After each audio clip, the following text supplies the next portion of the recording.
हाँ भाई, अगर लिक्विड मॉलिक्यूल्स के बीच में सेम फोर्स ऑफ अट्रैक्शन होता है, लिक्विड मॉलिक्यूल्स के बीच में सेम फोर्स ऑफ अट्रैक्शन होता है तो आइडियल है। और सेम कब होता है? जब सेम फंक्शनल ग्रुप है। तो ये आपको याद रखना है। अब इसके बाद नेक्स्ट कंडीशन, नेक्स्ट आती है इसके कैरेक्टरिस्टिक्स आइडियल के।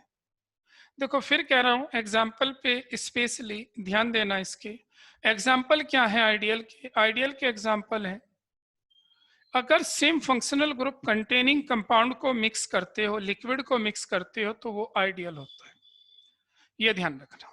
अब नेक्स्ट कंडीशन, नेक्स्ट है इसके बाद कैरेक्टरिस्टिक्स।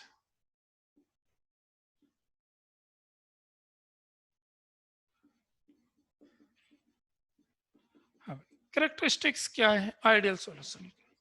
अगर हम आइडियल सॉल्यूशन के कैरेक्टरिस्टिक्स की बात करते हैं तो कैरेक्टरिस्टिक्स ऑफ आइडियल सॉल्यूशन क्या है वो ध्यान से सुनिए।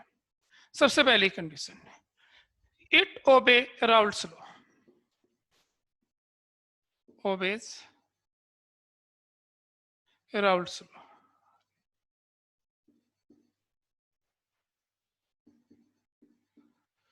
ये राउल्ट्स लॉ को ओबे करता है, यानी कि P1 P01 x1 P2 P02 x2 P total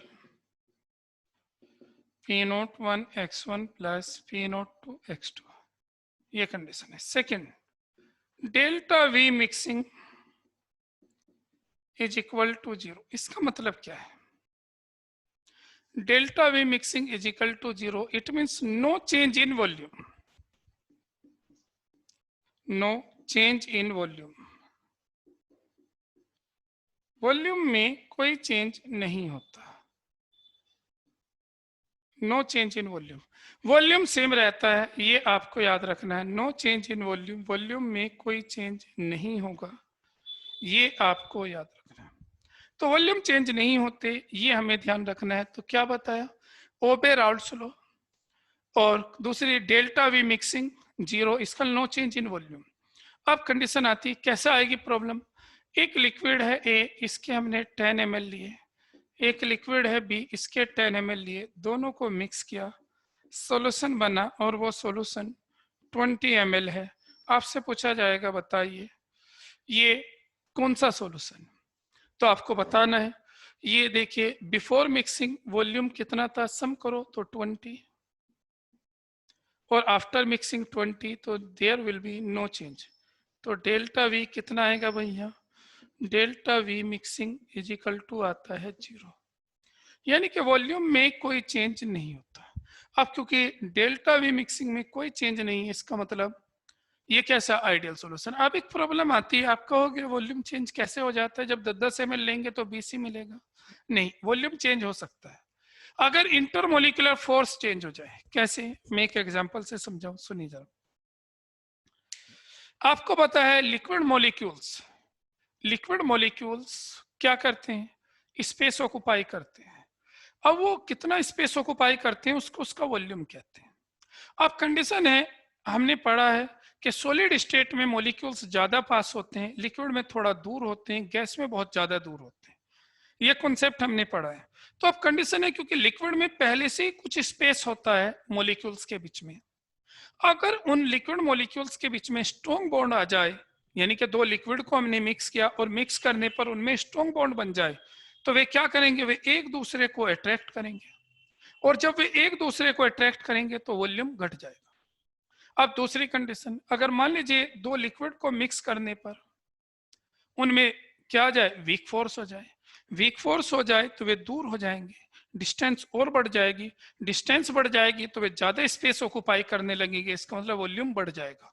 लेकिन अगर दो लिक्विड को मिलाने पर इंटरमोलिकुलर फोर्स का मैग्नीट्यूड सेम रहे, बिफोर मिक्सिंग और आफ्टर मिक्सिंग दोनों कंडीशन में सेम इंटरमोलिकुलर फोर्स आता है, तो इसका मतलब क्या होगा?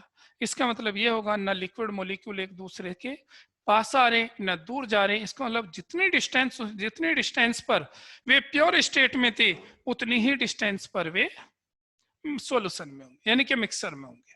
तो कंडीशन ये आती है कि अगर हम बात करें कि आइडियल सॉल्यूशन है तो वहां फोर्स सेम रहता है, बिफोर मिक्सिंग और after mixing intermolecular force same होता है।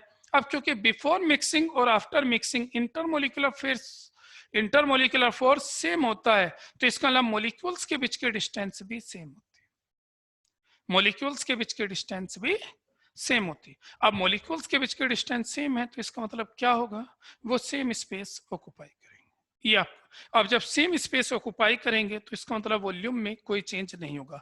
तो दोबारा से सुन लीजिए, दो लिक्विड को मिलाने पर अगर उनके वॉल्यूम में चेंजिंग नहीं होती तो वो आइडियल। वॉल्यूम चेंजिंग का मतलब है बिफोर मिक्सिंग उनका टोटल वॉल्यूम कितना था और आफ्टर मिक्सिंग कितना था। जैसे मैंने बताया 10 ml मिलाए, 10 ml मिलाए तो कितना था शुरू में 20, बिफोर मिक्सिंग अलग अलग जब थे, और आफ्टर मिक्सिंग भी 20 है। तो इसका मतलब उसके वॉल्यूम में कोई चेंज नहीं हुआ। इसका मतलब उन्होंने प्योर स्टेट में जितना स्पेस ऑक्युपाई किया था दोनों लिक्विड ने, उतना ही मिक्स करने पर उनका वॉल्यूम आ रहा है। तो इसका मतलब उसमें इंटरमोलिकुलर फोर्स में कोई चेंज नहीं होता, इट मीन्स वे क्या होते हैं, आइडियल। ये कंडीशन है। इसके बाद तीसरी कंडीशन आती है डेल्टा एच मिक्सिंग, ये भी 0, यानी कि इसका मतलब है no change in enthalpy. No change in enthalpy का मतलब क्या है, ना ही एनर्जी रिलीज होती हो और ना ही एनर्जी बनती हो। अब ये कॉन्सेप्ट कैसे वर्क करता है, एनर्जी रिलीज और एनर्जी एब्जॉर्ब, इसे सुनिए जरूर। देखिए आपको पता है अगर कहीं बॉन्ड बनता है तो एनर्जी रिलीज होती है, बॉन्ड टूटता है तो एनर्जी रिक्वायर होती है। यानी कि प्रोसेस एंडोथर्मिक या एक्सोथर्मिक कुछ भी हो सकती है, डिपेंड करेगा वहां प्रोसेस पर कि वहां बॉन्ड बन रहा है या बॉन्ड टूट रहा है। अगर बॉन्ड बनेगा तो क्या बताया आपको, अगर बॉन्ड बनेगा तो एनर्जी रिलीज होगी, और बॉन्ड टूटेगा तो एनर्जी रिक्वायर होगी। अब आपको पता है यहाँ ना तो कोई बॉन्ड बना ना ही टूटा। बिफोर मिक्सिंग जब वे प्योर स्टेट में थे तो जो उनमें इंटरमोलिकुलर फोर्स था, आफ्टर मिक्सिंग उनके बीच में इंटरमोलिकुलर फोर्स दोनों केस में सेम है। तो ना तो कोई बॉन्ड टूटा है ना ही कोई बॉन्ड बना है। तो जब कोई बॉन्ड ब्रेक या बॉन्ड फॉर्मेशन नहीं होती तो इसका मतलब क्या है, इसका मतलब है एनर्जी में कोई चेंज नहीं होगा। ये आपको ध्यान रखना है। हाँ भाई 2 मिनट लगेंगे, रुक जाओ।